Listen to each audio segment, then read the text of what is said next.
Χαμός!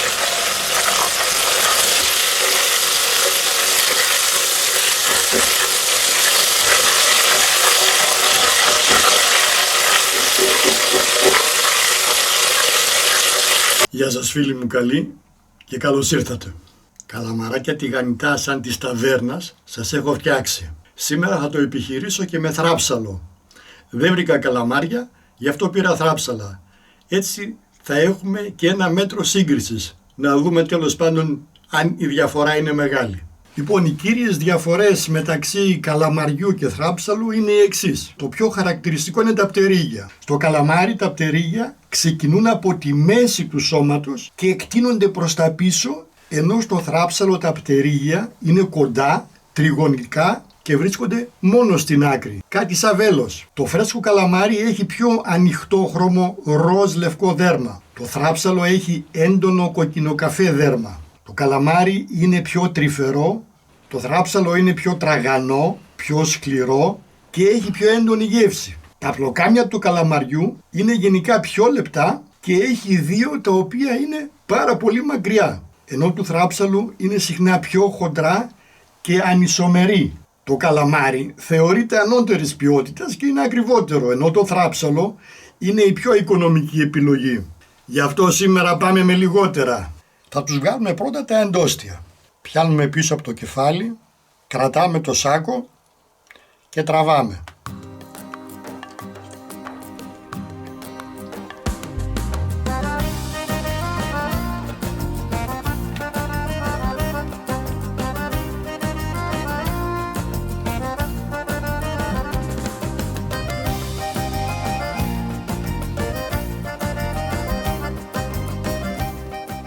Το κόκαλο στο καλαμάρι, το οποίο στη πραγματικότητα είναι ένας εσωτερικός χόνδρινος σχηματισμός, ονομάζεται γλώσσα. Είναι διάφανη και εύκαμπτη και σε αντίθεση με το πλατή σκληρό κόκαλο της σουπιάς, αφαιρείται εύκολα όταν το καθαρίζουμε.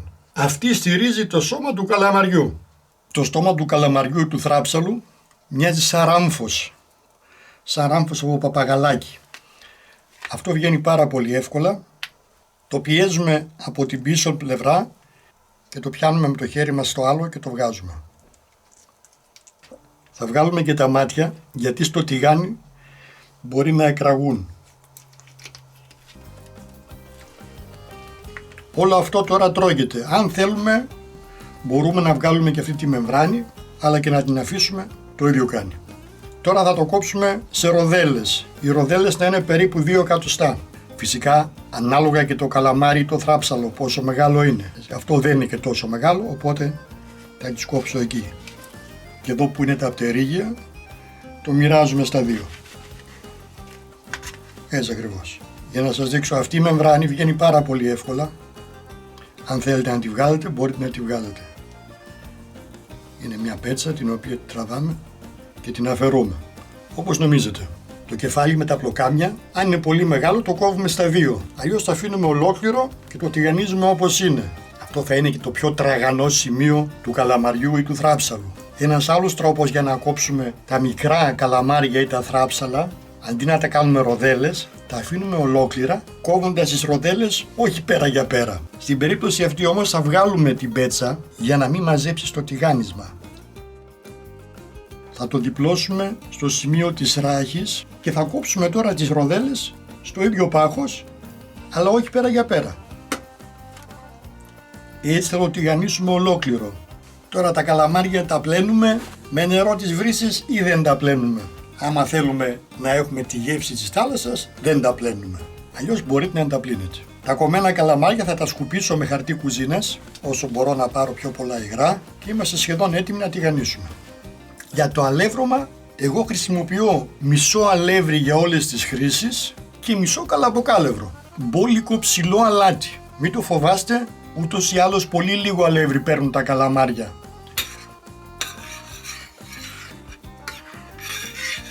Δεν αλευρώνουμε τα καλαμάρια πολλή ώρα πριν τα ρίξουμε στο λάδι. Δεν τα αφήνουμε να σταθούν με το αλεύρι, γιατί το αλεύρι λασπώνει έτσι. Τηγανίζουμε τα καλαμάρια λίγα λίγα. Προσπαθούμε να τα αλευρώσουμε μέσα έξω.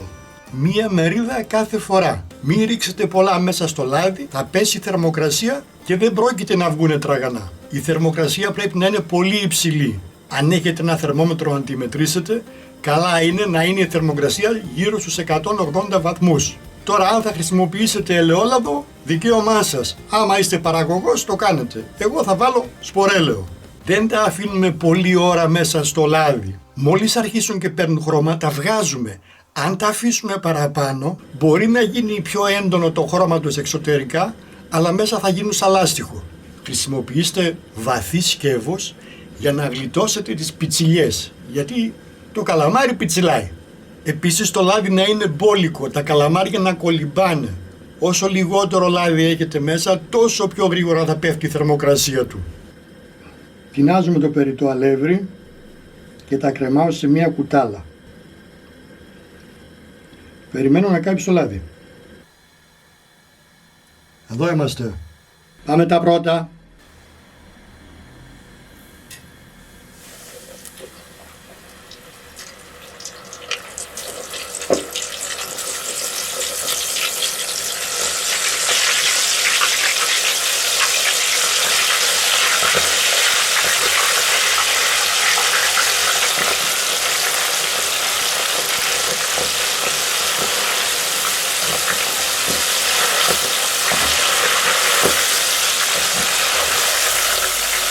Έτσι ακριβώς.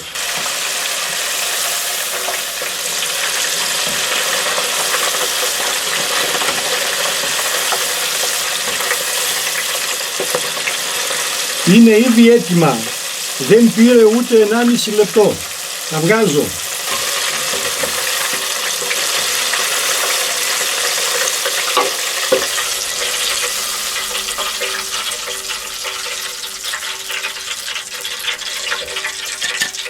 Μου είχε γράψει στα σχόλια κάποιος φίλος ένα μυστικό που κάνουν οι ταβέρνες για να γίνουν ακόμη πιο τραγανά τα καλαμάρια. Λίγο πριν τα ρίξουμε στο λάδι, τα βρέχουμε. Σήμερα θα το δοκιμάσω. Θα το ψεκάσω με νερό, με το ψεκαστήρι. Και από τις δυο μεριές. Θα κάνω το ίδιο και με τα πλοκάμια.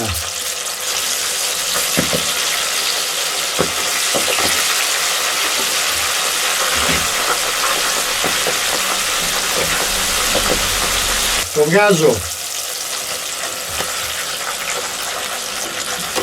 Το βγάζω γιατί είναι μια χαρά.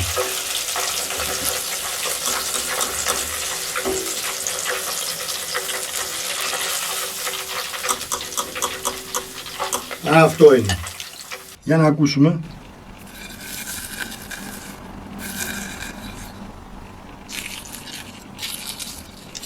Πράγματι έγινε πιο τραγανό από ό,τι χωρίς νερό.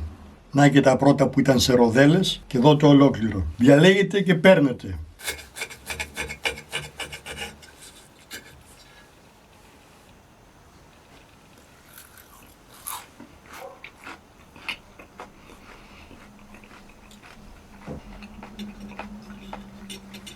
Πάντως στη γεύση δεν βλέπω καμία διαφορά. Στην υφή είναι ίσως λίγο πιο τραγανό. Οπότε μπορούμε και με θράψαλο να περάσουμε την καθαρά Δευτέρα. Ας σουστάξουμε και λίγο λεμονάκι που του πάει πολύ.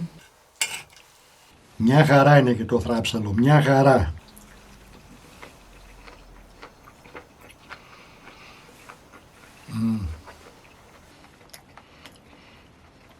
Είχε αυτή τη γεύση της θάλασσας.